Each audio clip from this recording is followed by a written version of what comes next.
नमस्कार. तुम्ही कधी तुमच्या घरात खऱ्या लक्ष्मीला पाहिलं आहे का? आज जागतिक गृहिणी दिन आहे. आज आपण अशा एका शक्तीबद्दल बोलणार आहोत जी तुमच्या घरातील आनंद, समृद्धी आणि यश ठरवते.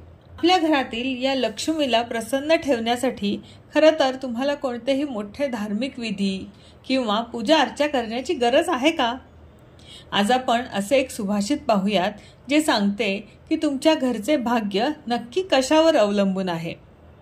मनुस्मृतीमधील हा श्लोक स्पष्ट करतो की जिथे स्त्रीचा सन्मान नाही तिथे देव कधीही निवास करत नाही.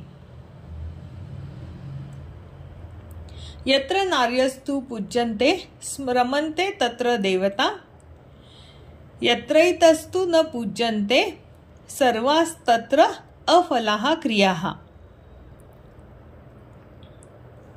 यत्र नार्यस्तु पूज्यन्ते म्हणजे जिथे स्त्रियांची पूजा केली जाते.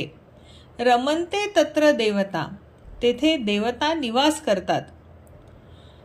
यत्र तु एता न पूज्यन्ते म्हणजे जिथे स्त्रियांची पूजा केली जात नाही. तत्र सर्वाः क्रियाः अफला भवन्ति म्हणजे तिथे त्यांची पूजा केली जात नाही, जिथे त्यांचा अनादर केला जातो तेथे केले जाणारे सर्व चांगले कर्म देखील निष्फळ ठरतात. अफला म्हणजे निष्फळ ठरतात. जिथे महिलांचा, स्त्रियांचा आदर केला जातो तिथे देवता निवास करतात. आता इथे पूज्यन्ते म्हणजे केवळ मूर्तीपूजा असा अर्थ अभिप्रेत नाही, तर स्त्रियांना आदर देणे, सन्मान देणे, त्यांच्या विचारांना महत्त्व देणे असा अर्थ अभिप्रेत आहे. ज्या घरामध्ये स्त्रीला सुरक्षित, सन्मानित आणि आनंदी वाटते त्या घरात आपोआपच सकारात्मकता, प्रेम आणि शांती म्हणजेच देवतांचा निवास होतो. यत्रै अस्तु न पूज्यन्ते म्हणजे जिथे त्यांची पूजा केली जात नाही. याचाच अर्थ जिथे त्यांना त्यांचा योग्य आदर, सन्मान दिले जात नाही तेथे मात्र सर्व क्रिये, सर्व कामे निष्फळ ठरतात. अफला क्रिया म्हणजे निष्फळ झालेले कर्म. याचा अर्थ जरी तुम्ही खूप मेहनत करूनही घरामध्ये शांती, समृद्धी येत नसेल तर त्यामागे त्या घरातील स्त्रीचा असंतोष हे कारण असू शकते. तुम्ही बाहेरच्या जगात कितीही यश मिळवा, पण घरामध्ये जर स्त्रियांना आदराची भावना दिली जात नसेल तर ते यश अपूर्ण राहते. तयार होणारा, निर्माण होणारा जो आनंद आहे तो टिकाऊ नसतो.